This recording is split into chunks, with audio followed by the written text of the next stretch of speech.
Se a gente pensar na introdução da redação como cartão de visitas, bom, o primeiro parágrafo de desenvolvimento, o famoso D1, é onde a argumentação de verdade começa a pegar fogo. É ali que a primeira promessa feita ao avaliador tem que ser cumprida. A grande questão é sempre essa, né? Será que existe uma fórmula, um jeito, uma estrutura técnica para montar um parágrafo de desenvolvimento que realmente impressiona a banca e garante aquela nota máxima? E a resposta é sim, existe. E é justamente isso que vamos detalhar agora. Vamos mergulhar nessa estrutura. Olha, todo parágrafo num texto dissertativo tem uma função bem específica, um trabalho a fazer. A missão principal do D1 é muito clara e direta. Ele precisa provar o primeiro argumento, o A1, aquele que foi apresentado lá na tese, na introdução. Então, o ponto-chave para entender é este. Esse parágrafo não é um espaço para ideias soltas, aleatórias. Ele tem uma função técnica, uma ligação direta com a estrutura inteira do texto. Ele é, de fato, a primeira grande coluna que vai sustentar toda a argumentação. E como se constrói essa coluna de sustentação tão importante? Com uma fórmula que dá para replicar, uma estrutura bem técnica dividida em 3 partes, que organiza o raciocínio de um jeito claro e muito convincente para o avaliador. É bom memorizar essa sequência, porque ela funciona. Primeiro, o tópico frasal, que é a frase que abre o parágrafo. Segundo, o desenvolvimento da causa e da consequência do problema. E terceiro, para fechar, a validação com o repertório de autoridade. Vamos analisar cada um desses elementos. O tópico frasal é a porta de entrada. É uma afirmação direta, sabe? Uma frase que já apresenta a ideia central do parágrafo, confirmando o argumento prometido lá atrás. Ele funciona como um guia, um GPS para quem está lendo. Aqui está o coração do parágrafo. Depois de apresentar o problema no tópico frasal, é a hora de dar corpo a ele. É a parte que explica por que o problema existe, ou seja, a causa, e quais são os seus impactos negativos, a consequência. E para fechar com chave de ouro, o repertório.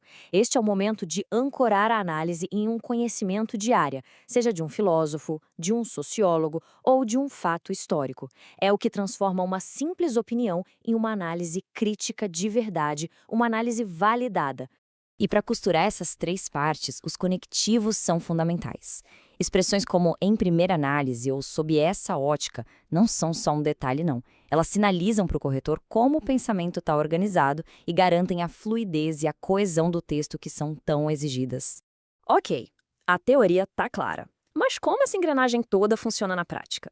Vamos analisar agora 3 exemplos, em temas bem diferentes, para ver como a estrutura se adapta e se mantém sólida em qualquer situação.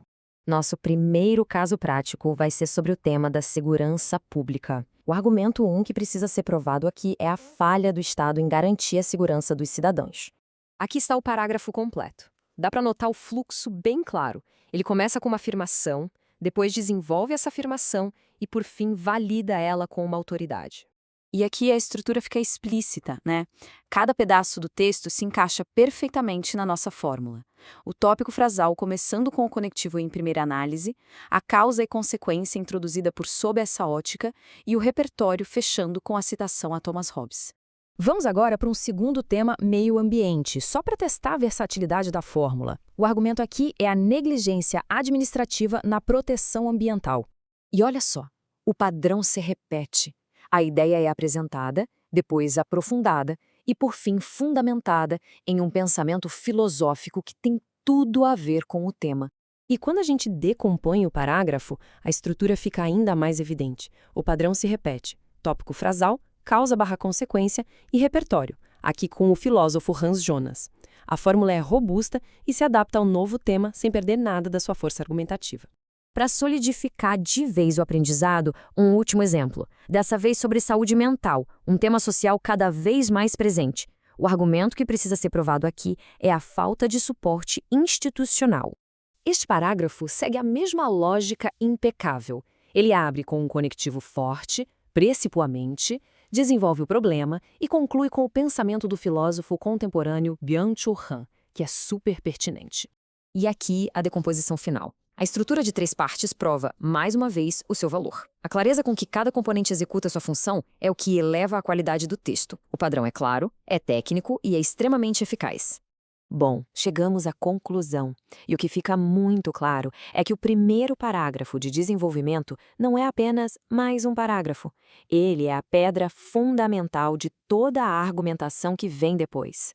Em resumo, o D1 Perfeito cumpre 3 missões essenciais. Primeiro, ele resume e apresenta o problema. Segundo, ele explica o problema em detalhes, suas causas e efeitos. E terceiro, ele valida essa análise com uma fonte de autoridade, mostrando profundidade. Portanto, o ponto crucial é este. Construir um D1 sólido e bem estruturado não é só escrever um bom parágrafo, é construir a fundação sobre a qual todo o resto do texto vai se apoiar com total segurança. Assim, a grande lição é que dominar a técnica do D1 significa dar o primeiro passo, e talvez o mais importante deles, na direção de uma argumentação de excelência. É sem dúvida o início do caminho para uma avaliação de altíssimo nível.